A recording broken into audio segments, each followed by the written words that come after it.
언제나 어디서나 우리에게 이김을 주시는 우리 주님의 은혜와 평강이 예배하는 모든 성도님들 심령과 가정에 넘치시기를 축복합니다. 성경 말씀은 하나님의 구원 이야기입니다.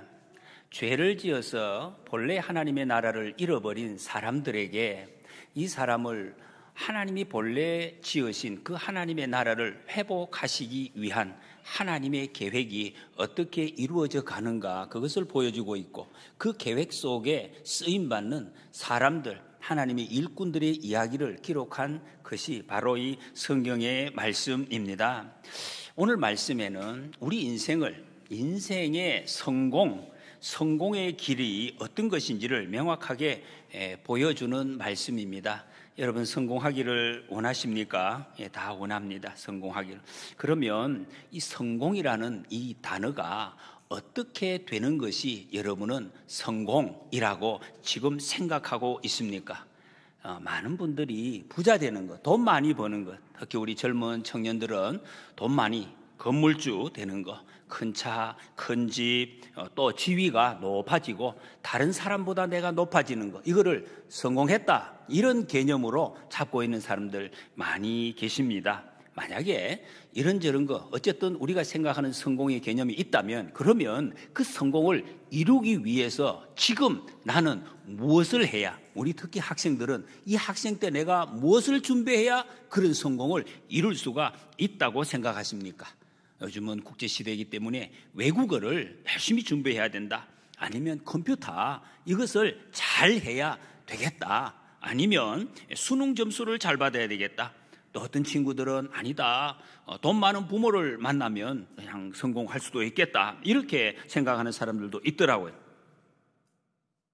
오늘 본문 말씀은 이 두 가지 질문에 대한 분명한 답을 말씀해 주고 있습니다. 오늘 본문 말씀에 반복되는 단어가 형통이라는 단어입니다. 형통. 2절에 보니까 여호와께서 요셉과 함께 하심으로 그가 형통한 자가 되어 그의 주인 애굽 사람의 집에 있으니 그랬습니다. 형통하다, 우리말의 이 말은 히브리어의 미즐리아흐라는 단어입니다. 정확하게 번역하면 성공하다, 이런 뜻입니다. 성공하였더라. 요셉은, 여러분, 요셉을 보고 성경이 지금 성공한 사람 이렇게 표현하고 있습니다. 요셉이 지금 뭐 하고 있습니까? 애굽 사람의 집에 남의 나라에 종으로, 자기 나라도 아닙니다, 남의 나라 멀리 종으로 지금 팔려와 있습니다. 가족과 생이별을 했습니다. 자기가 유학 가고 싶어서 간 게 아니에요. 강제로 팔려가서 지금 있습니다. 그런데 이것을 성경은 형통하다, 성공했다, 이게 앞뒤가 안 맞아요. 이게 어떻게 성공이냐?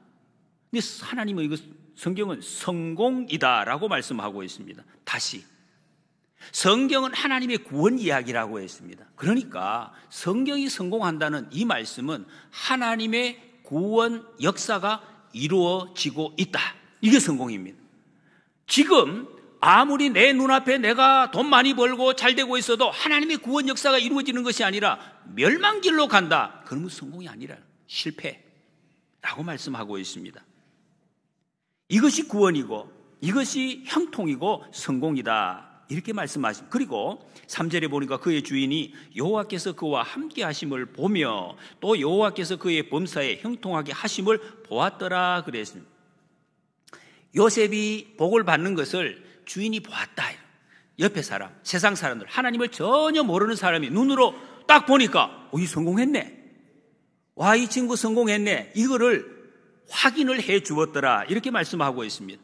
지금 요셉의 주인은 왕궁의 경호대장, 경비대장 보디발입니다. 이런 사람이 얼마나 이 예리한 눈을 가지고 있습니까? 쫙 보니까 성공했네, 너 성공해, 저 사람 성공했네, 이렇게 이야기를 했더라는 것입니다.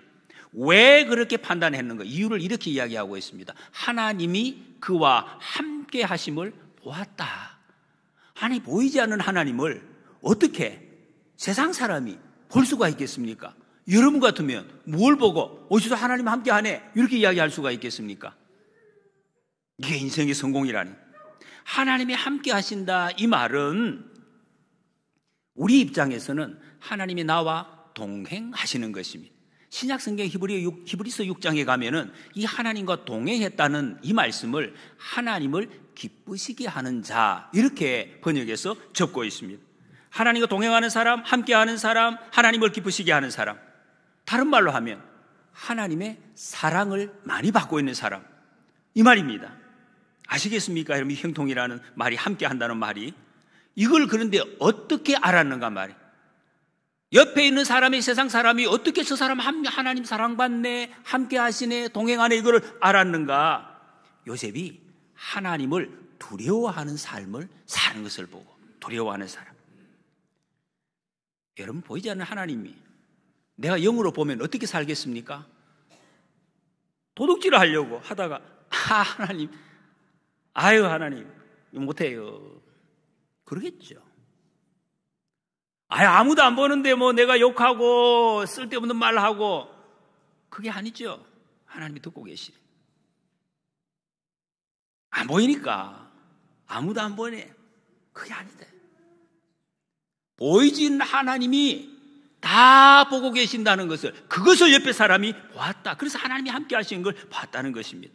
여러분, 우리 중에도 관리자분들이 계시죠.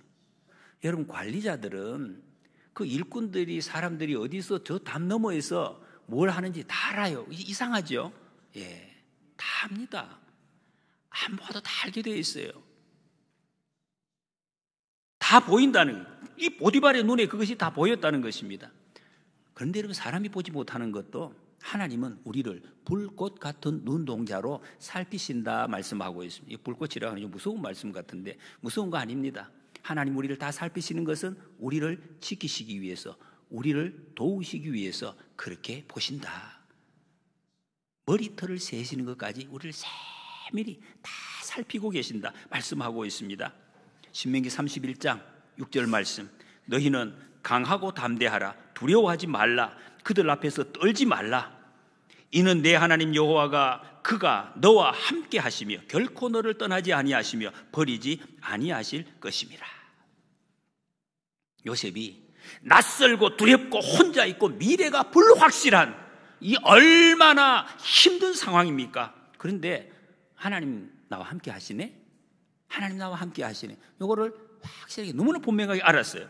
그러니까 그렇게 사람들이 생각하는 가혹한 시간에도 이것이 형통하다, 이것이 성공이다, 이렇게 고백할 수가 있다. 옆에 사람들도 그렇게 보아주었다 하는 말씀입니다. 여러분, 이삭이 블레셋 사람들에게 정말 목숨을 걸고 애써서 수개월 동안 판 그 우물을 빼앗았어요. 강제로. 얼마나 억울합니까? 3번이나, 그것도 3번이나 빼앗았어요. 생명 같은 우물을 빼앗았습니다. 그런데 이삭은 말이 없었어요. 그냥 자기가 하는 일을 묵묵히 해나갔습니다. 잘 보세요, 여러분. 형통한 사람. 왜 그랬느냐? 이유가 하나님이 나와 함께 하시는 것을 알았기 때문에. 이렇게 하는 나중에 블레셋 왕 아비멜렉이 찾아와서 그렇게 이야기합니다. 내가 보니 너는 하나님이 함께 하시는 사람이구나, 이러면서 평화조약을 맺자고 스스로 찾아왔습니다. 불가침 조약을 맺습니다. 이렇게 했더니 요셉이 그 주인에게 은혜를 입었더라 그랬습니다. 은혜를 입었더라. 좋은 대접을 받았다, 사랑을 받았다. 4절에 요셉이 그의 주인에게 은혜를 입어 섬김에 그가 요셉을 가정총무로 삼고 자기의 소유를 다 그의 손에 위탁하니 그랬습니다. 여러분, 종과 주인, 뭐 지금은 그런 것이 없습니다만, 여러분, 지배자와 또 비지배자, 우리나라에서는 조금 죄송합니다만 고부 간에 이게 가까워지기 힘들어요. 여러 가지 이유로. 그런데 이 종과 주인은 더더욱이 그런 관계입니다. 그런데 관계가 좋아졌어요. 종과 주인의 관계가 너무 좋아졌다. 이것이 축복입니다. 이게 축복이래. 관계가 좋아질 수 없는 사람이 좋아지는 것. 그때 주인이 요셉을 가정의 모든 것을 다 맡겼다 그랬습니다. 자기 밥 먹는 것 빼고, 내가 먹는 이 음식 외에는, 음식은 아마 집에 와서 자기가 먹고 싶은 걸 먹어야 되니까 이거 빼고는 다 맡겨주었다. 다스리게 했습니다. 이렇게 되니까 말이, 이름이 종이지 주인이에요. 실제로는 모든 것을 관장하는 그런 사람이 되었습니다. 5절에 보니까 그가 요셉에게 자기의 집과 그의 모든 소유를 주관하게 한 때부터, 이거 보십시오. 여러분, 하나님의 일은 정말 기가 막힙니다. 정말 기가 막혀요. 너무나 타이밍이 잘 맞습니다. 한때부터, 그때부터 여호와께서 요셉을 위하여 그 애굽 사람의 집에 복을 내리심에 여호와의 복이 그의 집과 밭에 있는 모든 소유에 미친지라 그랬습니다. 여호와께서 요셉을 위하여, 여러분, 성경은 이 원리를 우리에게 여러 차례 강조하고 있습니다. 하나님의 복 받는 사람, 하나님의 백성이 복을 받으면 그 옆에 있는 사람들이 같이 복을 받는 거예요. 요 사람들이 인정을 잘 안 하려고 합니다. 실제로 같이 복을 받는, 이게 하나님의 복입니다. 담장 넘어가는 복. 아니, 하나님 내게 복을 주셔가지고 내 옆집에까지 뿌리라서 탔어요. 우리 집은 안 탔어. 하나님의 복은 그런 거 아닙니다, 여러분. 그런 게 아니에요. 내가 복을 받고 옆 사람도 같이, 악한 사람이 옆 사람, 옆에 있는 저 악한 사람도 나 때문에 복을 받는다, 이런 말씀. 그래서 여러분, 옆에 사람 복 받는 거 보고 배아파하지 마시기 바랍니다. 아, 나 때문에 복을 받고 있구나, 내가 기도해서 저 사람이 복을 받는구나, 이렇게 생각해야 그게 맞다는 것입니다. 이것이 여러분, 우리에게, 성도에게 주어진 특권이고 복된 책임입니다. 그래서 하나님 우리에게 맡겨주신 책임이 있어요. 제사장이라는 직분. 이것은 다른 사람에게 복을 받게 할 책임을 우리에게 맡겨주셨어요. 우리 때문에 복 받아야 돼요. 나는 복 받고 너 예수 안 믿지, 복 못 받고, 이거는 하나님의 뜻이 아니라는 것입니다. 나만 다 안 되고 나만 잘 돼, 그래서 나는 복을 받았어, 그런 것은 하나님의 뜻이 아닙니다. 내가 왜 저 사람 복을 받게 해? 그것도 하나님 뜻이 아닙니다. 하나님은 나를 통해서 이웃에 있는 사람을 함께 복을 내리십니다. 햇빛을 가늘게 비추어 가지고 내게만 쫙 쏘고 그런 거 없어요. 같이 내게 비추니까 옆 사람 다 받아서 복을 받게 된다 하는 것입니다. 믿으시기 바랍니다. 아멘이 좀 약해지네요. 6절에 요셉은 용모가 빼어나고 아름다웠더라 그랬습니다. 요 용어는 이 요셉의 어머니 라헬에게 적용했던 단어와 똑같은 단어입니다. 그러니까 이제 부모를 닮았다는 거죠. 여러분, 대부분 우리가 부모의 외모를 닮습니다. 그런데 여러분, 사람이 아름답고 정말 멋지게 생긴 것은 원래 생긴 모양새도 있지만 사실은 그 마음속에, 우리가 얼굴이라잖아요. 얼굴. 원래 우리말이 얼꼴이란, 정신의 꼴이 얼굴에서 나타난다, 이 말이죠. 하나님 사랑하는 사람은 얼굴이 아름답습니다. 아무리 봐도. 정말 한번 보세요. 옆 사람 한번 보십시오. 얼굴이 어떻게, 당신의 얼굴이 아름답습니다, 한번 해보십시오. 별로 아름답지 않는 사람 혹시 있으십니까? 아름답기를 바랍니다 하고 그렇게 기도해 주십시오. 하나님을 사랑하면 아름다울 수밖에 없어요. 정말 아름다워집니다. 이 얼굴에, 우리 눈 속에 하나님의 사랑이 담기기 때문에. 그런데 여기 보십시오. 이 얼굴이 잘생기고 몸매가 좋은 것이 큰 시험을 당한 화근이 되었어요. 여러분, 우리는 정말 이런 시험이 없는 것이 감사해야 됩니다. 이 청년이 정말 이상하게도 감사하죠. 감사합니다. 우리는 괴롭히는 사람이 있었어요. 이렇게 잘생긴 사람, 바로 여주인이었습니다. 보디발의 아내, 이름도 안 나와요. 보디발의 아내가 요셉에게 접근을 합니다. 처음에는 눈짓하여 동침하기를 청했다 이랬습니다. 눈짓한다, 이 말이 히브리어에 눈을 들어 올렸다 이 말입니다. 눈을 들어 올렸다. 명령형으로 되어 있어요. 동침하기를, 이 말은 히브리어로 쉬크바 이렇게 적혀 있는데 강의형 명령법입니다. 이것은 우리 단어에는 잘 안 나타나요. 히브리어는 이런 형태가 정확하게 표현이 되어 있습니다. 여러분 보십시오. 주인이 이 지금 요셉은 노예예요. 돈 주고 사가온 노예. 이 집의 재산입니다. 당연히 복종을 해야 돼. 주인의 눈짓이 뭡니까? 눈을 들어 올려서 이러면 명령이에요. 이리 와, 저리 가, 여기 누워. 이 명령이에요. 그냥 한번 오시게 했어요, 이게 아니에요. 명령을 해. 주인이 얼마나 무섭습니까? 주인이 막 이렇게 하는데 너무 무서워요. 그런데 여기 반응을 보십시오. 요셉이 아마 다른 모든 다 집안일을 맡겼다는 것은 얼마나 순종을 잘했으면 맡겼겠습니까? 근데 이거를 거부를 해요. 불순종. 여러분, 주인의 명령에 거부하면 당신은 바로 죽음입니다. 아무 이상이 없어요. 바로 그 자리에서 그냥 칼로 베면 끝입니다. 목숨을 내놨다. 무슨 이유 때문에 목숨을 내놨습니까? 거절했다. 기분 나빠서 저 여인은 내 스타일이 아니야. 그래가지고 그랬습니까? 그게 아니에요.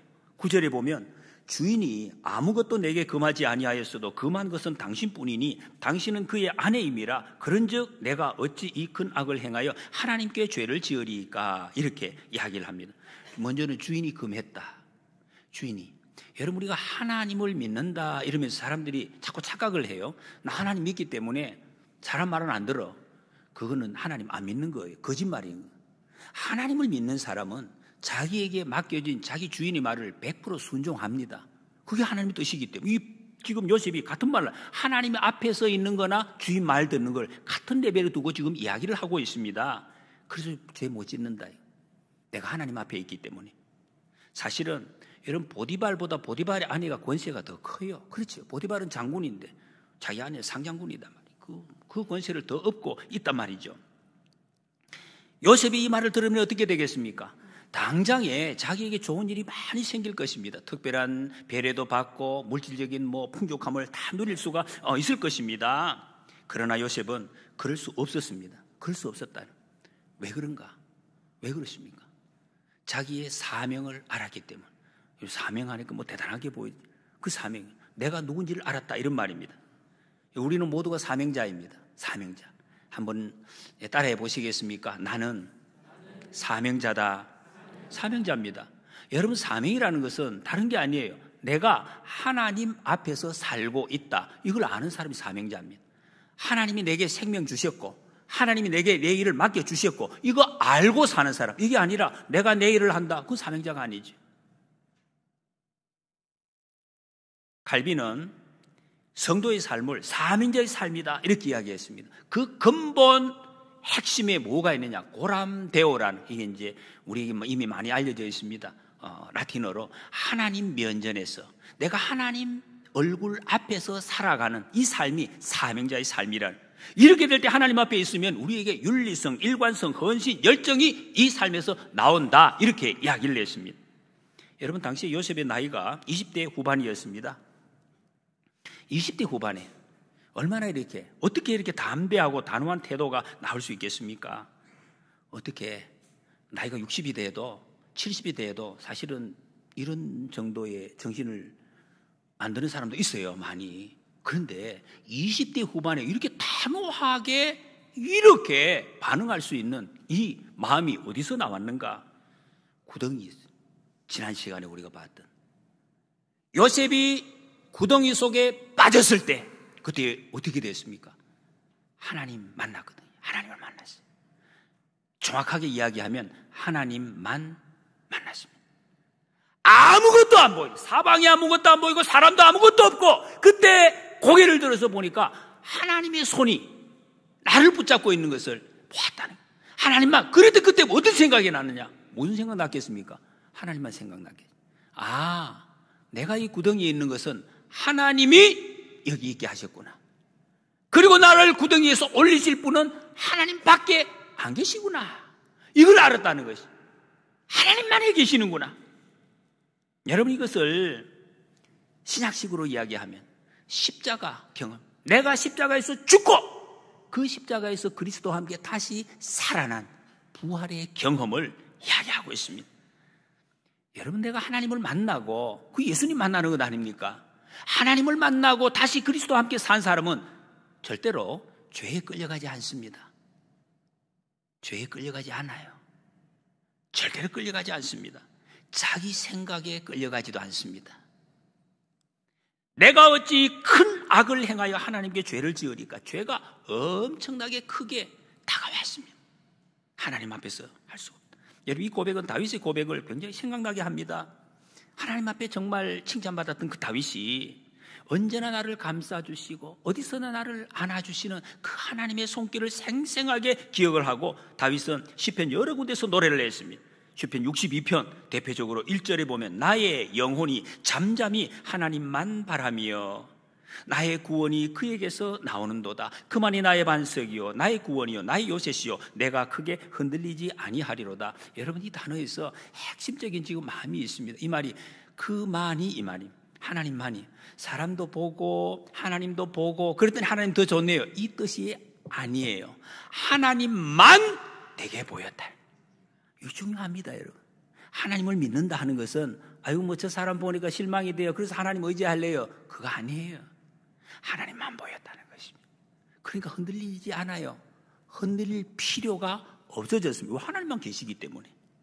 하나님은 나의 구원, 반석, 생명, 요새시다. 그 다음에 이 여주인이 그 다음에 날마다 말로 요구를 했다 그랬습니다. 눈짓하다가 말로 요구를 합니다. 죄는 여러분 이렇게 끈질깁니다. 우리가 목숨이 끊어질 때까지 계속해서 죄는 우리를 유혹합니다. 넘어뜨리려고. 그래도 듣지 않고 함께 있지도 않았다 그랬습니다. 그랬더니 12절에 그 여인이 그의 옷을 잡고 이르되 나와 동침하자. 그러나 요셉이 자기의 옷을 그 여인의 손에 버려두고 밖으로 나가며 그랬어요. 어느 날 일 때문에, 이 집이 크기 때문에 일 때문에 그 주인 집에 들어갔는데 아무도 없었습니다. 여주인이 드디어 손으로 요셉의 옷을 잡아 당겼습니다. 옷을 당겼다는. 그때 요셉이 어떻게 했느냐, 옷을 버리고 도망했다. 여러분, 이게 굉장히 중요합니다. 굉장히 실제적인 이야기죠. 이런 일이 여러분들이 앞으로 당할 수가 있어요. 옷을 딱 잡혔을 때 어떻게 해야 돼요? 옷을 벗고 도망갔다고. 만약에 이게 어떤 사람은 이렇게 잘 안 해요. 이게 최선인데, 옷 비싼 건데 옷 주세요, 옷 주세요, 안 돼요, 이러면 끝이에요. 그래 하면 안 돼요. 옷 내놔라 할 필요도 없고 안 돼요 그 말도 하지 마라. 안 돼요 하다가 돼요 이러고 앉아 뺏어버립니다. 이러면 안 된다. 여기서 하는 것의 최선이 옷을 버리고 도망가는 것이다. 여러분, 이렇게 옷 버리고 도망갈 자신 있습니까? 자신이 있으십니까? 아멘. 속으로 이제 하시는. 저는 자신이 없어요. 자신이 없어요. 이런 자리에 들어가면 이 길을 옷을 벗고 도망갈 자신이 없다. 목사가 자신 없어요. 여러분이 기도를 해 주셔야 해요. 이런 자리에 안 들어가도록 기도하는 수밖에 없습니다.